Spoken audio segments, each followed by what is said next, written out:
investasi pendidikan merek Prita, investasi pendidikan merek Moza, enggak, tapi kita tahu yang ini itu nanti bakal keluar di tanggal atau tahun saat Malik mau masuk SMP. Misalnya kayak gitu kan kita yang mengatur, betul. Dan misalnya gitu ya, terjadi sesuatu kita butuh mengambil uang tersebut untuk sesuatu misalnya entah itu kecelakaan atau apa selain dana darurat yang kita punya itu kita make sure bahwa waktu kita ambil investasi itu tidak ada dana terpotong.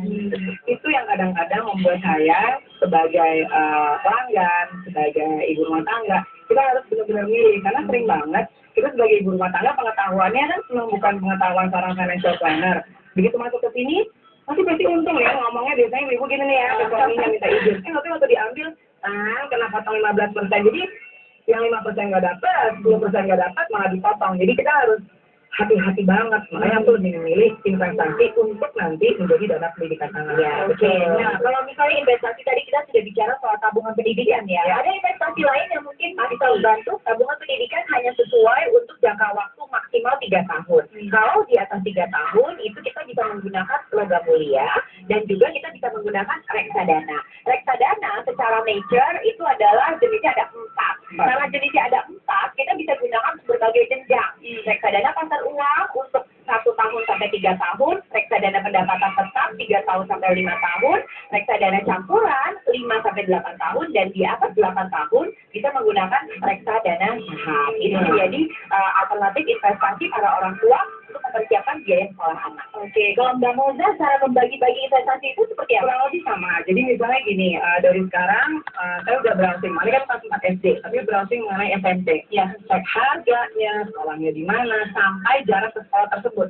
Karena kalau menurut, ini betul. Nah, saya waktu itu pernah ketawa-tawa karena ada satu kebetulan tetangga saya, anaknya sekolahnya jauh. Saya bilang gini, gue kalau misalnya mau ke sekolah anak lo gitu, gue mikirin dulu makan udah kenyang, ke toilet udah beres, karena pasti kan perjalanannya jauh. Jadi saya juga memikirkan gitu buat anak saya nantinya, bayangin dia harus wake up berarti jam berapa? 4:30. Gimana caranya makan sambil gelap-gelapan? Karena I've been there gitu. Nah, jadi saya menyiapkan bahwa untuk SMP, untuk SMA, untuk kuliah itu pun harus kita pikirin dari sekarang supaya lebih tenang. Karena apa? Kalau persiapannya jauh-jauh hari, gak dadakan, ya kan? Napasnya juga lebih tenang kan? Iya. Malik kalau misalnya Malik itu nah itu yang aku siapin. Jadi untuk dana SMP-nya Malik udah ada, dana SMP-nya Akma lagi disiapkan. Nah begitu anak itu kelas 4 dan sekarang udah beres di dana SMP-nya. Kita langsung lanjutin lagi SMA dan kuliah. Oke, ini masukan yang bijak sekali menurut saya ya. Nah, karena sekolah itu dipikirkan karena itu menjadi bagian dari sebetulnya biaya sekolah anak, biaya transportasi, karena anak kan tidak mungkin ke sekolah sendiri, Mbak Dini. Jadi kalau anak masih kecil-kecil, terkadang orang tua juga membutuhkan bantuan orang lain untuk mengendarai kendaraan, menuju ke sekolah. Itu menjadi komponen semua biaya yang harus dibutuhkan oleh si orang tuanya. Oke, tapi kalau Mbak Moza sebenarnya saya belum berencana punya anak, tapi setelah melihat adik-adik yang lucu-lucu imut-imut tadi, lebih cepat mak, kalau tambah lagi teman mama. Nah, kalau misalnya kondisinya seperti saya ya, cara merencanakan biaya anak seperti apa? Nah, gampang. Masih baru berdua, belum ada biaya tambahan lainnya. Misalnya rencanakan punya anak di usia berapa, katakanlah 1 tahun lagi punya anak, nah berarti hitung nih, kalau akhir, maka berapa tahun kemudian akan tutup playgroup sampai dengan nanti kuliah. Bingung dan mungkin dana orang tua terbatas, maka saran saya siapkan dulu dana playgroup, TK, dan SD. Yang SMP, SMA, dan kuliah bisa kita lahir dulu. Mulai dicicil lah ya.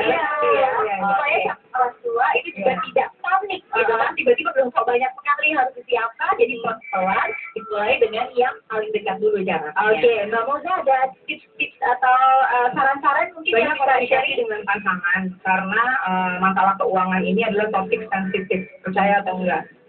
Udah bertahun-tahun tidur bareng, tapi kalau ngomongin soal uang tiba-tiba jadi panik. Uang bersama untuk anak bersama gitu loh. Jadi biasakan untuk mengkomunikasikan hal ini. Misalnya abis nonton, tadi nonton deh di Germany gini. You have to talk about it. Dan langsung putuskan mau gimana. Oke. Jadi ajak diskusi juga ya. Oke, terakhir ada nggak saran lain Mbak Prita? Yang pasti tadi itu bahwa kalau kita mau mencari keuntungan harus dengan berinvestasi dan kita juga harus memberikan perlindungan kepada anak, yaitu dengan asuransi. Jadi dua-duanya memang harus dimiliki supaya bisa men-secure biaya sekolah anak kita sampai dengan kuliah nanti. Oke, wow, hari ini belajar banyak sekali ya. Mudah-mudahan ini biaya sekolah anak sudah aman sampai kuliah ya. Oke, terima kasih Mbak Prima. Terima kasih. Thank you. Dan sekian dulu Yormani. Nah, itu dia ya.